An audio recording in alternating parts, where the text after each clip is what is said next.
Hello আমার সাকিবেন ভাইরা বোনেরা, চলে এলাম আরও একটা নতুন ভিডিও নিয়ে।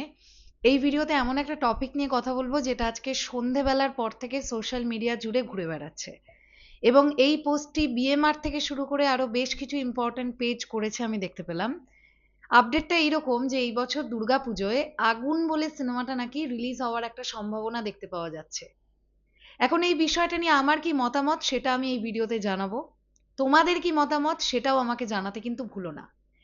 এই টপিকটা নিয়ে আলোচনা করতে গেলে আমাদেরকে দুটো বিষয় নিয়েই ভাবতে হবে, কিন্তু এই দুটো বিষয়ের মধ্যে প্রথম যে বিষয়টা নিয়ে আমরা ভাববো বা যেটা আমাদের কাছে ইম্পর্টেন্ট, যে সময়টাতে দাঁড়িয়ে মেগাস্টার শাকিব খান এখন ভিন্ন ভিন্ন জনরায় কাজ করছেন, নিজেকে একটা সিনেমার পারফরমেন্সের থেকে পরের সিনেমার পারফরমেন্সে নিজেই ছাড়িয়ে যাচ্ছেন। এইরকম একটা সময় বেশ কিছু বছর আগের শুটিং হয়ে থাকা একটি সিনেমা এখন রিলিজ পাওয়াটা কতটা যুক্তিযুক্ত। এক কথায় যদি বলতে চাই তাহলে বলবো, এই মোমেন্টে দাঁড়িয়ে যদি আগুন সিনেমাটা রিলিজ করে, মেগাস্টার শাকিব খানের এখনের সিনেমাগুলোর মতন এই সিনেমাটা হবে না, কোনো দিক থেকেই যাবে না।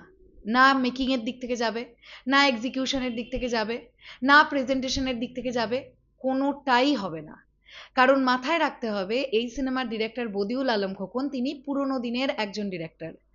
যতই তিনি বলুক তিনি আধুনিক মনোভাবা সম্পন্ন একজন ডিরেক্টর হয়ে উঠছেন বা হতে চেষ্টা করছেন বা হবেন, এটা সম্ভব নয়।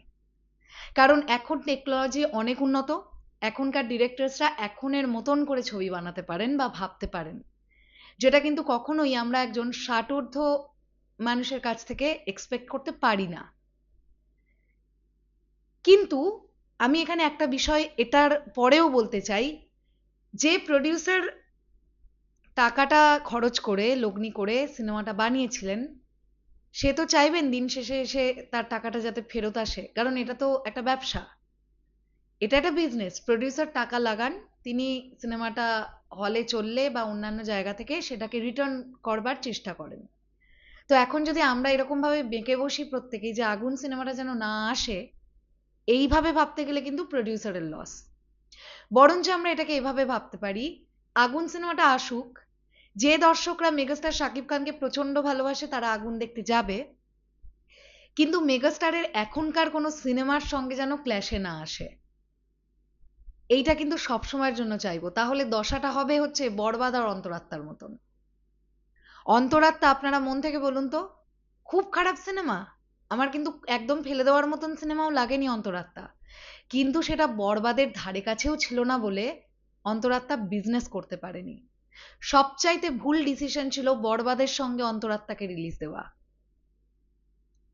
তো যদি আগুন সিনেমাটা এবছর দুর্গাপুজোয় আসবে বলে প্ল্যানিং হয়েও থাকে, এমন একটা সময়তেই আসুক যে সময় মেগাস্টারের অন্য কোনো সিনেমা রিলিজ করবে না, ক্ল্যাশে যেন না আসে। এবার আপনাদের কি বক্তব্য এই পুরো বিষয়টাকে নিয়ে কমেন্ট সেকশনে জানান। এই সিনেমাটার বোধহয় কিছু গানের শুট টুট বাকি ছিল না, নাকি সিনেমাটা পুরো কমপ্লিট, আমি এক্স্যাক্টলি মনেও করতে পারছি না। আপনারা জেনে থাকলে একটুখানি আমাকে জানাবেন, একটু মনে করিয়ে দেবেন প্লিজ। শেষ করলাম ভিডিওটা। টাটা।